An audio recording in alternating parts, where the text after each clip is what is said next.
Hello everyone, and thank you everyone for helping this channel reach 700,000 subscribers. Thank you for continuing to watch the videos, for continuing subscribing, even though I never really ask you guys to do so. And yeah, as it's customary on this channel, whenever we reach a certain milestone, we will show a nice game by the great Misha, the magician from Riga, who is also a protector of this channel, as you can see there, well, above my head. As we didn't show any tile games for when the channel reached 600,000 subscribers, for this video you get a nice tile game plus a puzzle, but not just any puzzle, a puzzle by his fellow Latvian, also from Riga, Visvaldis Veders, who was a strong chess player himself, but also a prize-winning chess composer. So before we check out the game, we are going to check out his puzzle. This is the puzzle, and you guys have to solve it. It's white to move. It won first prize in the Križevci tournament of 1970, and it really is just a beauty. If you've seen it, then you can just rewind and go straight to the game. But if you haven't seen it, you're welcome to pause the video now and try to solve it. It's white to mate in 6 moves. It's a forced mate, so there's nothing black can do about it. And when I say white mate in 6, that means white mates in 6 with best possible defense from black. If black defends poorly, of course, white can mate sooner. But we also want to play the strongest moves for black. So there you have it. Either pause the video or maybe just print screen it. Maybe you want to share it with your friends at the bar in the library when they, reopen. So there you have it. I will now mention the solution. So for those of you who are not interested in hearing about the solution right now, just go straight to the game. But yeah, so here white wins by playing nothing other than bishop to h4. And this is the point. With bishop to h4, the point is you want to play bishop captures on g3, king goes to f6, and e5 will deliver mate. But we're gonna get to that later on. For example, if you try something like g2, saying that, okay, I just want to give some material, and then just my pass pawns will win. G1 queen is coming, there's nothing white can do. It's actually just bishop g3 check, king f6, and e5 is checkmate. Since the bishop covers this, the knight covers these two squares. This is covered by the light square bishop, and this by the pawn. So the black king has nowhere to go. So after this bishop to h4 move, black has to prevent bishop captures on g3. So just rook here, and black's pass pawns are, ready to win the game. You just have to avoid being checkmated. But now white goes knight to e1. But to understand knight to e1, we first have to check what happens after bishop to f6 check, because this is the main theme of this puzzle. Bishop f6 check, king captures, and now king f4, preparing e5 to deliver checkmate, because the black king is again boxed in, and e5 will now deliver mate. However, black has the freeing move d3, and now the bishop covers the e5 square. There is no mate. So white takes care of this after bishop to h4, rook g2, preventing bishop g3 by playing knight to e2. And now we understand why knight to e1. We understand why this is played, because you either want to remove the defender of the g3 square, so you can play bishop captures, or you want to get this bishop away, so black will not have this freeing move guarding the e5 square. So if bishop captures on e1, then this now works. Bishop f6 check, king captures, king f4, and now any move you play, e5 will be checkmate. Now even this, you don't have time to bring the bishop back. e5 is just checkmate. So here, after this knight to e1 move, black has to do something. Black goes bishop to d1, and now says, you can have my rook. However, I'm still keeping this bishop here, so I have the free move d3. And now white, of course, doesn't go for the rook, as you could imagine. But white has such a brilliant move here that really makes this whole puzzle come together. Knight to d3 check. And now you see the point behind knight to d3. The point is that you want to prevent black from having the freeing move d3. So here black has no other options. He's in check and he has no squares. You have to capture the knight, and now after captures, now there is no free move d3, and now the theme of the puzzle comes alive again. So bishop to f6 check, king captures, and king to f4, and now whatever black plays, since you do not have the free move d3, just wins the game. There are no checks, there are no ways to prolong the game. f2, yes, you are threatening f1 check, but now e5 comes and it is checkmate. So a beautiful puzzle composed by Mr. Veders here. So you can see that he's no stranger to great complications, and he does enjoy such things in a game. But here he faces none other than the magician from Riga, Mikhail, and well, one thing that's important to mention is that this was played in 1951, also in Riga, and Tal was 15 years old at the time this game was played. So without further ado, let's check it out and see why the Magician's games are one of our favorites. So e4, and Veders replies with e6. He goes for the French defense. And no, I did not choose this game just because black plays the French. We have d4, d5, and knight to c3. So just going for the main line, we have knight to f6 and bishop to g5 now. Pinning the knight, preparing e5, and the bishop to e7. Black is now ready to move the knight if needed. We have e5. Again, just playing the main line, knight f to d7, and here Misha goes for h4. He offers a pawn here, but it's very dangerous to accept this pawn, especially when you face a player like Misha.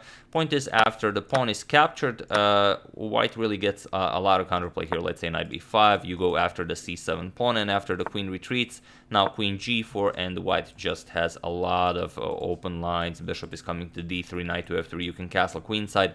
It's just a whole lot of development for the price of one pawn, and it's well, if you play the French, I'm sure you're no stranger to this h4 idea.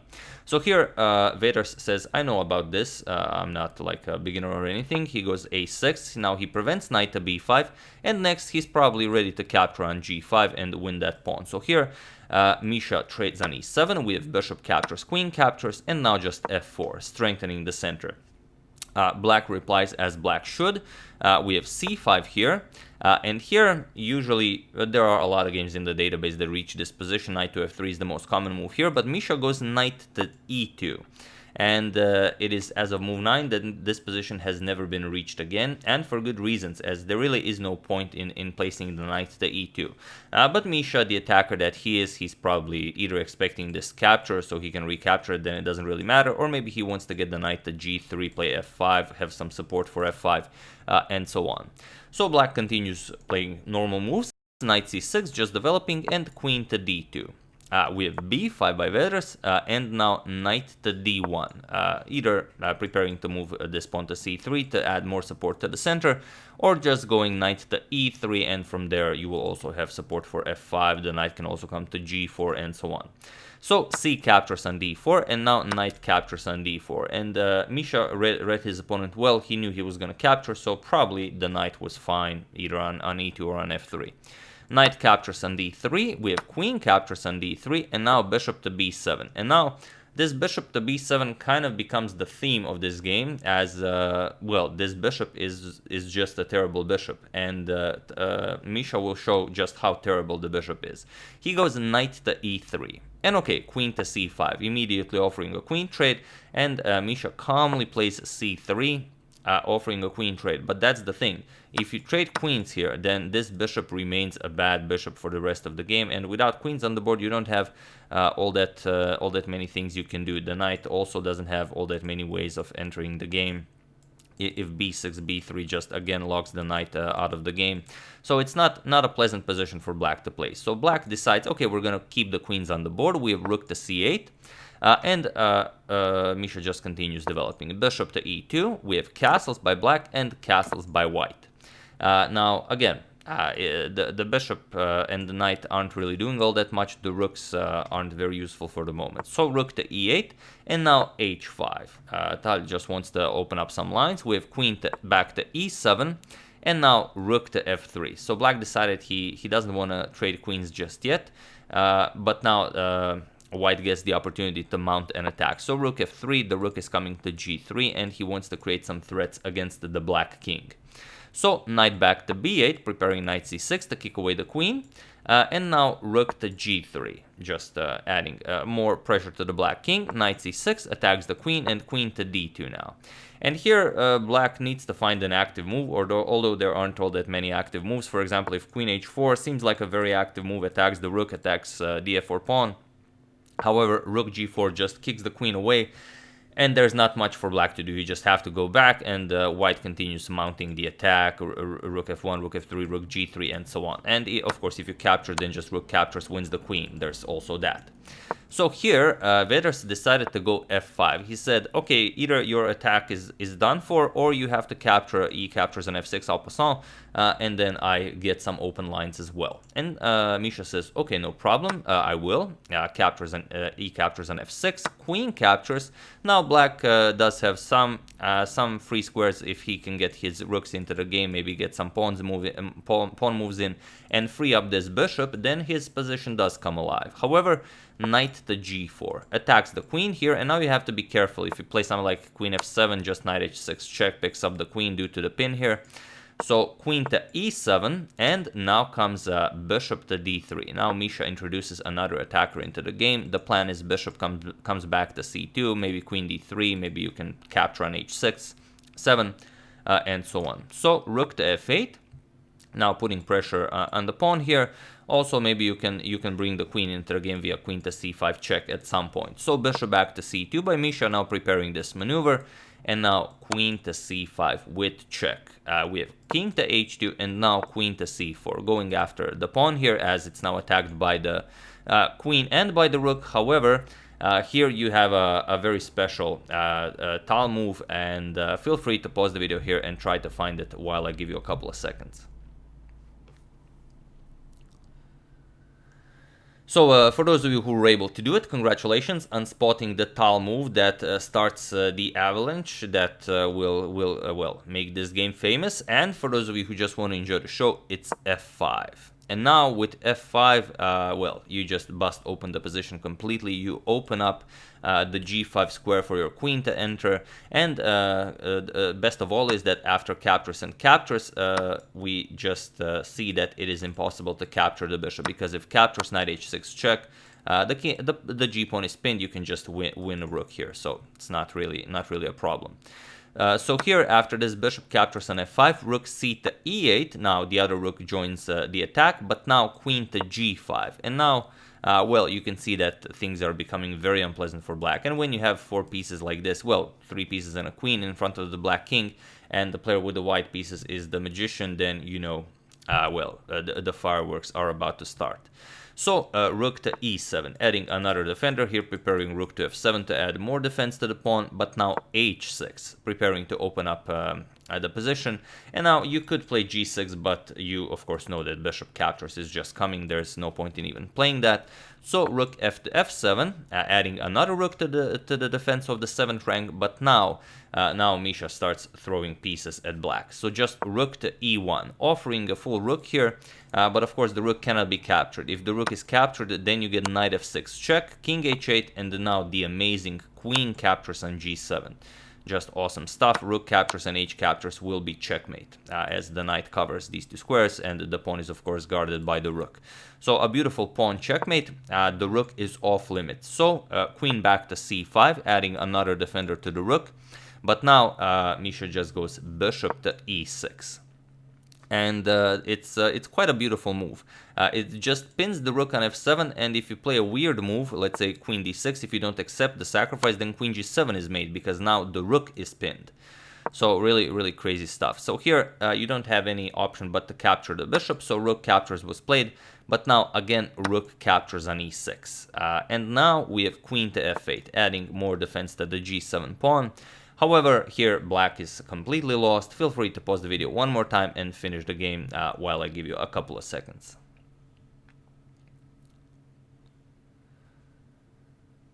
So for those of you who were able to do it, congratulations on finding any move that wins, because there are so many.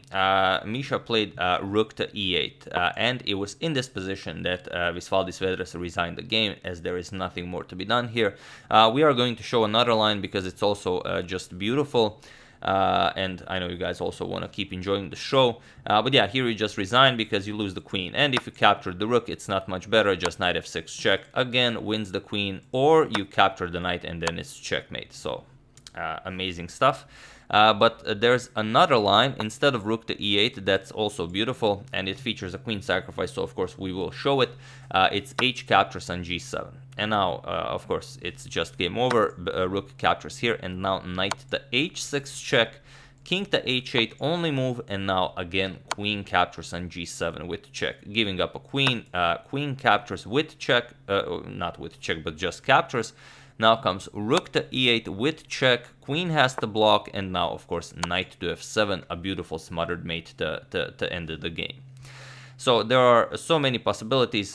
Misha went for rook to e8, but as it always is in his games, there are so many possibilities. And as the quote above the board says, you must take your opponent into a deep dark forest where 2 + 2 equals 5, and the path leading out is only wide enough for one. And as it usually was, it was only wide enough for Misha.